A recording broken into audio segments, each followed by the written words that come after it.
நேயர்கள் அனைவருக்கும் கேஎஃப்எம் மீடியாவின் அன்பு வணக்கங்கள். கலைஞர் எக்ஸ்பிரஸ் நிகழ்ச்சி மூலமாக ஒவ்வொரு திரைத்துறையை சார்ந்தவர்களை பற்றியும் சாதனையாளர்களை பற்றியும் நம்ம பேசிட்டு வரோம். இசை என்பது எல்லோர் மனதிலும் வருடக்கூடிய ஒன்று, எல்லா நிகழ்விலும் வேண்டிய ஒன்று அப்படின்னு இசைக்கு பல பரிமாணங்கள் உள்ளது. இசையை ரசிக்காதவர்கள் யாருமே கிடையாது. மனிதர்களாக இந்த உலகத்தில் பிறந்த ஒவ்வொருவரும் இசைக்கு அடிமையே அப்படின்னு சொல்லிடலாம். அந்தளவுக்கு இசை முக்கியமான ஒரு தொகுப்பு வாழ்க்கையில் நமக்கு கொடுக்குது. ஒவ்வொருத்தரும் ஒவ்வொரு இசையமைப்பாளர்களை விரும்புவாங்க. ஸோ இவரும் இப்படிப்பட்டவர் தான். இவரை விரும்பாதவங்க யாரும் கிடையாது. அந்தளவுக்கு இவரும் சரி, இவரோட இசையும் சரி, பலர் நேசித்தனால தான் இவர் இந்த இடத்துல இருக்கார் அப்படின்னு சொல்லலாம். ஸோ இன்றைக்கி நம்ம நிகழ்ச்சியில் யாரை பற்றி நம்ம பேச போகிறோம் அப்படின்னு பார்த்தீங்கன்னா, அல்லா ராகா ரஹ்மான் அப்படிங்கிற ஏஆர் ரஹ்மான் அவர்களை பற்றி தான். ஜனவரி மாதம் 1967 சென்னையில் தான் அவர் பிறந்தார்.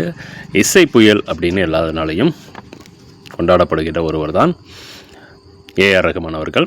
ஆக்சுவலாக அவருடைய பேர் திலீப் குமார். அதுலேருந்து அவர் அப்படியே கன்வெர்ட் ஆனோன்னே ஏஆர் ரஹ்மான் சொல்லி அப்படி மாற்றிட்டாங்க. 1990களில் தான் ரோஜா படம் மூலமாக அவர் அறிமுகமானார். அதுக்கு முன்னாடி பல காலேஜுக்கு போனார். மெட்ராஸ் யூனிவர்சிட்டியில் படித்தார். அங்கேருந்து டிஸ்கண்டினியூ ஆனார்.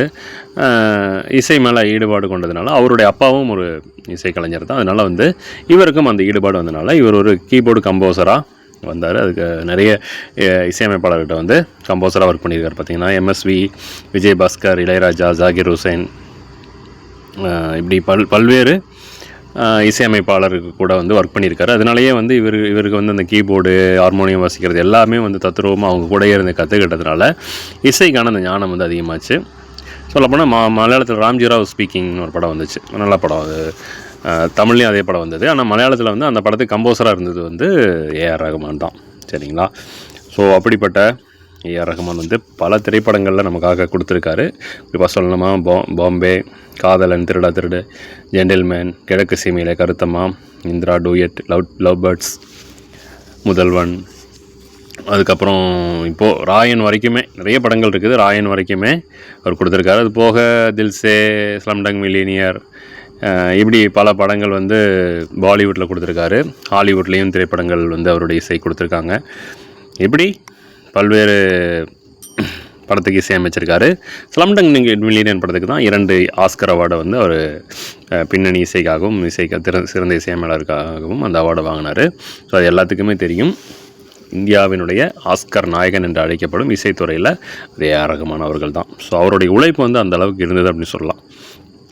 சிவமணி ட்ரம்ஸ் வசிப்பார். அவர், சுரேஷ் பீட்டர்ஸ், இவங்க எல்லாருமே ஒரு குழுவாக தான் இருந்திருக்காரு. ஆரம்ப காலத்தில் இவங்களுடைய நட்பு ரொம்ப ஆழமானது. ஸோ அவங்க எல்லாம் சேர்ந்து தான் ஒவ்வொரு கச்சேரியெல்லாம் பண்ணது. ஒரு கம்போசிங்கெல்லாம் அவங்கெல்லாம் தான் ஹெல்ப் பண்ணியிருக்காங்க அப்படின்னு சொல்லலாம். ஸோ இசை இப்போ ஏஆர் ரஹ்மானை நம்மளால் மறக்க முடியாது. கண்டிப்பாக பல விருதுகள் வாங்கியிருக்காது. National award, Tamil Filmfare award, Vijay awards, அதுக்கப்புறம் நேஷ்னல் அவார்டு, பத்மஸ்ரீ, இந்த மாதிரி நிறைய இசை சார்ந்த விருதுகளை வாங்கியிருக்கார். அதுக்கு எல்லாத்துக்குமே சொந்தக்காரர் தான் அவர்.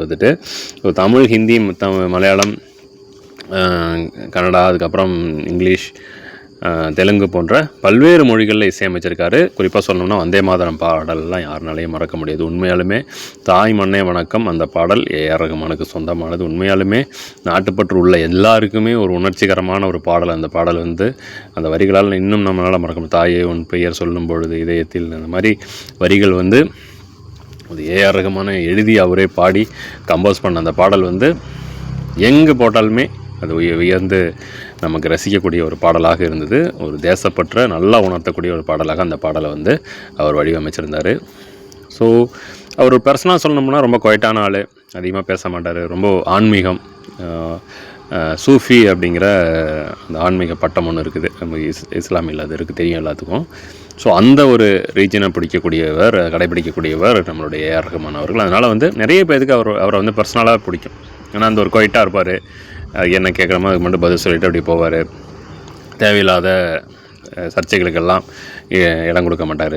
அவர் வேலை உண்டு அப்படின்னு போயிட்டு இருக்கக்கூடிய ஒருவர் தான் ஏஆர் ரஹ்மான் அவர்கள். அவருடைய கம்போசிங்காக இன்றைக்கி ஒரு ஷோ பண்ணால் கூட நிறைய டிக்கெட் விற்றுரும்.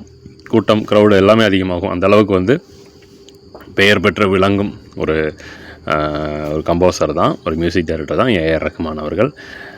உங்களுக்கு அவரை ஏன் பிடிக்கும், எதனால் பிடிக்கும் அப்படிங்கிறத நீங்கள் இது மூலமாக தெரிவிக்கலாம். கண்டிப்பாக இசைப்புயல் ஏஆர் ரஹ்மான் அவருடைய இசையை ரசிக்காதவங்க யாருமே கிடையாது. ஸோ அவரை பர்சனலாக பிடிக்காதவங்க கூட அவங்களோட இசை ரொம்ப பிடிக்கும். அதனால் நிறைய பாடல்கள் இப்போ வர்றதை காட்டிலும் அந்த 80s 90ஸ்க்கு மேலே 90s 2K எல்லாம் காலத்துலலாம் பார்த்திங்கன்னா ஒவ்வொரு பாடலுமே தனித்துவமாக இருந்தது. கிராமத்து சார்ந்த கதையாக இருந்தாலும் சரி, இல்லை ஒரு சிட்டி பேஸ்டான ஸ்டோரியாக இருந்தாலும் சரி, எல்லாத்துக்குமே அதுக்கு தகுந்த மாதிரி ஒரு வித்தியாசமான கம்போசிங்கை கொடுக்கக்கூடியவர் தான் ஏஆர் ரஹ்மான் அவர்கள். ஸோ இன்றைக்கும் அவருடைய இசையை கொண்டாடாத நபர்கள் கிடையாது. அந்த அளவுக்கு வந்து ஒவ்வொரு ஃபிலிம் ப்ரொடியூசரும் ஒவ்வொரு டைரக்டருமே வந்து இன்னுமே தேடி நிறைய இயக்குனரோட அவர் விளங்கியிருக்காரு. குறிப்பாக சங்கர், மணிரத்னம், தனுஷ், அந்த மாதிரி நிறைய ஏஆர் முருகதாஸ், அட்லி போன்ற பல்வேறு இயக்குனர் கூட அவர் ஒர்க் பண்ணியிருக்காரு. அதே மாதிரி குருநாதர் அப்படின்னு சொன்னால் அது இளையராஜாவை தான் அவரும் சொல்லுவார். ஆனால் அந்த அளவுக்கு வந்து அவர் கூடயே கொஞ்ச நாள் பயணம் பண்ணவர். அதுக்கப்புறம் அங்கேருந்து வேலை கற்றுக்கிட்டு அதுக்கப்புறம் தான் ரோஜா படம் மூலமாக தமிழ் துறையிலுக்கு என்ட்ரி கொடுத்தாரு. இன்னும் அவருடைய புகழ் உச்சத்தில் தான் இருக்குது, அது யாராலையும் மறுக்க முடியாது. ஸோ வரும் காலங்கள்லேயும் நல்ல நல்ல திரைப்படங்கள் அவர் மூலமாக அவர் இசையை நாங்கள் கேட்க ஆர்வமாக இருக்கிறோம்.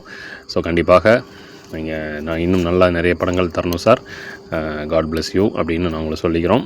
ஸோ அவர் அப்படிங்கிறது அவருக்கு வாழ்த்துக்களையும் தெரிவித்துக்கொண்டு, ஏஆர் ரஹ்மான் அவர்களே உங்களுக்கு ஏன் பிடிக்கும், எதனால் பிடிக்கும், அவருடைய எந்த பாடல்கள் உங்களுக்கு ரொம்ப பிடிக்கும் அப்படிங்கிறத நீங்கள் கமெண்ட்ஸ் மூலமாக பதிவு பண்ணலாம்.